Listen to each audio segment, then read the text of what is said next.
কথা বলতে দেয়া হবে না।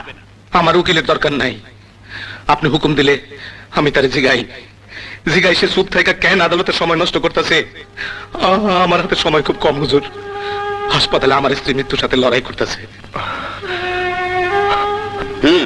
আমি এর বাপ কিনা সে কথা জিগামো না, আমার স্ত্রী তার মা কিনা তাও জিগামো না।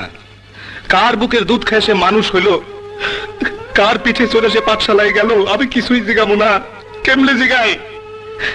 কোনদিন খোঁজ নিয়ে এসে দেখছে তারে শহরে রেখে লেখাপড়া করাইতে দুইটা মানুষ কতদিন না খায় থাকছে? দুইটা মানুষ রাত দিন খাইটা একটা দুইটা করে টাকা কেমনে জমাইছে?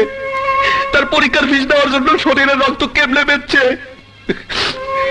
হুজুর, তারে মানুষ করার জন্য না খায়া পেটে পাথর বাঁধছি, সেই বিচার চাই না।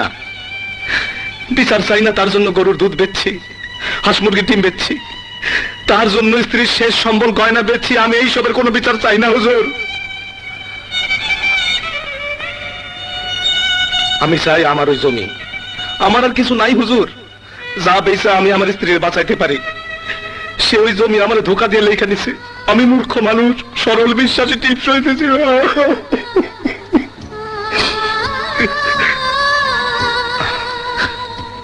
এই যে জনাব, আপনি কন আমি যা কইছি তাকে হাসান মিশা কন? বাবা? কে বাবা? মিশা কথা, আমি আপনার বাবা না, আপনি আমার ছেলে না। হারায় গেছে, হারায় গেছে আমার ছেলে, হারায় গেছে। হুজুর, তারে আমার জমিন ফিরাই দিতে কন। ওই জমিন বেচে আমি আমার স্ত্রীর চিকিৎসা করাবো। এই দুনিয়ায় আমার স্ত্রী ছাড়া আর কেউ নাই হুজুর, আর কেউ নাই।